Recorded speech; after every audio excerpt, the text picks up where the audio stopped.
Hi friends, welcome to my channel. ఈరోజు అయితే మీకోసం రొయ్యల బిర్యానీ ఎలా తయారు చేయాలో చూపిస్తాను. ముందుగా అయితే అందుకు బిర్యానీ స్పైసెస్, అలాగే ఒక ఆనియన్, 2 టమోటాలు, ఒక పచ్చిమిర్చి, పుదీనా, కొత్తిమీర అయితే తీసుకున్నాను. అలాగే కొంచెం రొయ్యలు అయితే తీసుకున్నానండి.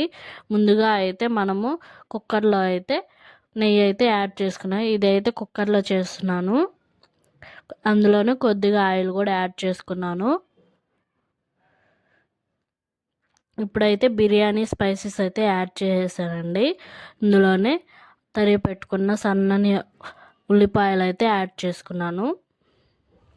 ఇవి బాగా ఫ్రై అయిన తర్వాత అందులోకి టమాటా ముక్కలు అయితే యాడ్ చేసుకున్నానండి.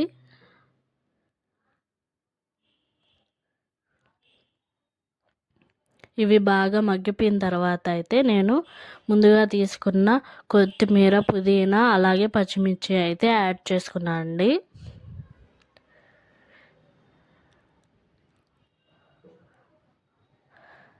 ఇందులోనే కొంచెం అల్లం వెల్లుల్లి పేస్ట్ అయితే యాడ్ చేసుకున్నాను. ఇవి పచ్చివాసన పోయేంత వరకు అయితే ఫ్రై చేసుకోవాలి. ఇప్పుడు బాగా మగ్గిపోయిన తర్వాత రొయ్యలు అయితే బాగా వాష్ చేసుకున్న తర్వాత అవి అయితే యాడ్ చేసుకున్నాను. ఇందులోని వాటర్ అంతా వచ్చేసి బాగా ఫ్రై అయిపోయిన తర్వాత కొంచెం పసుపు అయితే యాడ్ చేసుకున్నానండి.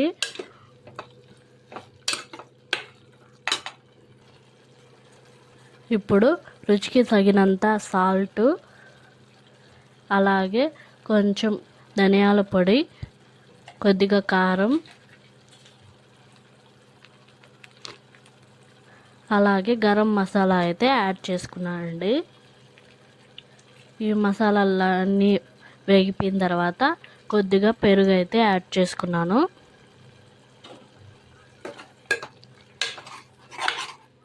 ఇదైతే బాగా మిక్స్ చేసుకోవాలి. ఇప్పుడు బాగా మగ్గిపోయిన తర్వాత నేనైతే ఇక్కడ 1 గ్లాస్ బాస్మతి రైస్ అయితే తీసుకున్నాను. అందుకు నేను 1.5 గ్లాస్ వాటర్ అయితే ఇందులో పోసానండి. ఇవి బాగా మగ్గనివ్వాలి.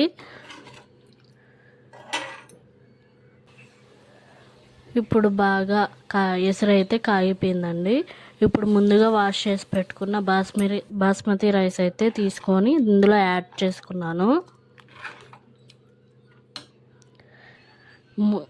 కుక్కర్ మూత పెట్టేసిన తర్వాత 2-3 విజిల్ వచ్చిన తర్వాత అయితే ఓపెన్ చేస్తే వేడివేడి బిర్యానీ అయితే రెడీ అయిపోయింది.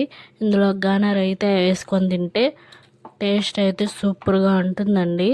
ఇందులో నేను ఎక్కువ స్పైసెస్ అయితే యాడ్ చేయలేదు, సింపుల్గా అయితే చేసుకున్నాను. ఈ వీడియో కానీ నచ్చినట్లయితే లైక్ చేయండి. Bye friends.